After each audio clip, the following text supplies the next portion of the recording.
Good afternoon. How are you guys doing? Hope all is well. Coming off a big week after a Monday night game, short week of preparation. I thought our guys handled the game and the environment the right way this past week. Now it's time to make sure that we regroup, finish up this week strong with practice, and making sure that we're going in with the right attitude and the right determined mindset this week here at home against the Patriots to find a way to come away victorious. Other than that, I'm all ears. Start with Adam Teicher. Go ahead, Adam. Hey, Eric. When you look at the touchdown that Pat threw to McCall Hardman the other day, and then you go back to LA and the touchdown he threw to Tyreek, I mean, certainly he really didn't have a chance to set his feet on either one. He was moving on the one, and he kind of threw off his back foot to McCall. So my question for you is, what do you feel like is more unusual in Pat's ability? His his accuracy on plays like that, or just the strong arm, his ability to merely get the ball down the field that far when he can't really step into it? I think it's a combination of both. I mean, this kid, and you guys have been out there at practice, he does all kind of different things during practice. Not that he's working on that stuff. It's just that he's accustomed to do it. And it's nothing like preparation. And like I tell our guys all the time, as long as we're playing fast and we're playing hard, good things will happen. So when Pat is scrambling around trying to make plays on his feet, those type of things are going to happen as long as our guys are staying active and staying alive. And so with that arm and with his athletic ability, the ball can be thrown from any platform. He's shown that. He's proven that. Hell, he threw a pass with his left hand a couple of years back. Let's go next to Pete Sweeney. Go ahead, Pete. Hey, Coach, good afternoon. I asked Patrick this, and I was curious your take on it. I know that all defensive coaches try to do this, but Bill Belichick especially just tries to find things that you haven't seen on film before. How do you specifically go about trying to figure out what he could possibly do when there really isn't any example of it? Well, I mean, just like he's doing and we're doing the same thing, you try and study tendencies. But knowing and playing against the New England Patriots long enough, you always go into the game plan expecting the unexpected. So we want to make sure that our guys have that mindset and understand that, hey, everything that we're practicing against this week, he may flip it. So we just need to be prepared. But we want to make sure that we're giving our guys all the different looks, all the variety of fronts that they need to see, just to make sure that they're prepared to go against something. And then when it's all said and done with, it's about us going out and executing and doing what we do best and applying our rules. That's what's going to allow us to come away with a victory this weekend. Let's go next to Seren Petro. Go ahead, Seren.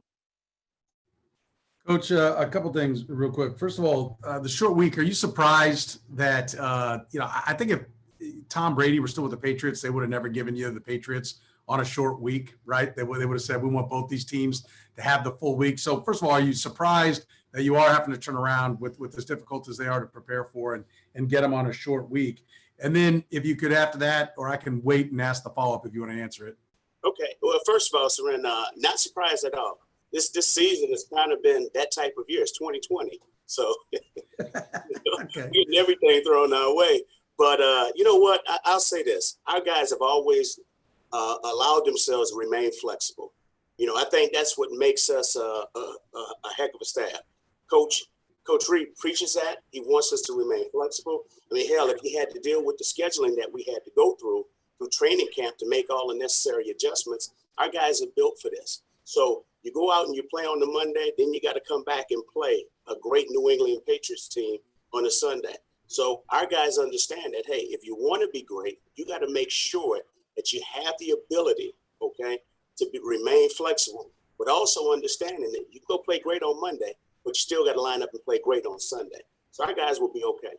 And the other side of I was curious about is how much of, I know you have things you want to get to, right? And you're setting things up early, you're setting things up in other games that you want to, run the counter or whatever it is as you go along. But how important is it on that first drive, particularly when your defense has to be on the field? I'm curious, do you pull a little extra out to stay on the field, to give the coach, you talked about, all the guys have talked about all the adjustments you make. You got to have time to do that, right? To see what the new stuff is. How important is that first drive after your defense got their first look to stay on the field, even if you don't get points, just to give them time to get to work on what they want to change? Well, Seren, I'll say this, and I'm not trying to sound arrogant or anything.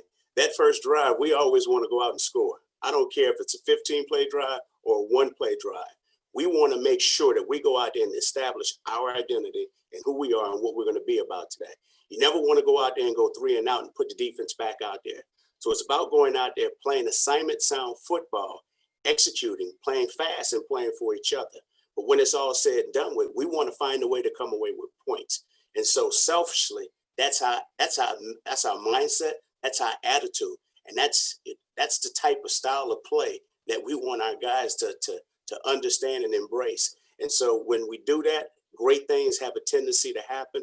But I know we've had a slow start every now and then, but we need to continue making sure that we can get off to a fast start. Let's go next to Herbie. Go ahead, Herbie. Hey, Coach, good afternoon.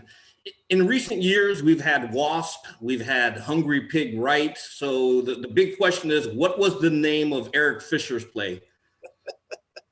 What do we call that one? Oh, man, what do we call it? It was the fish. That's a damn shame. I can't even think of the name of it.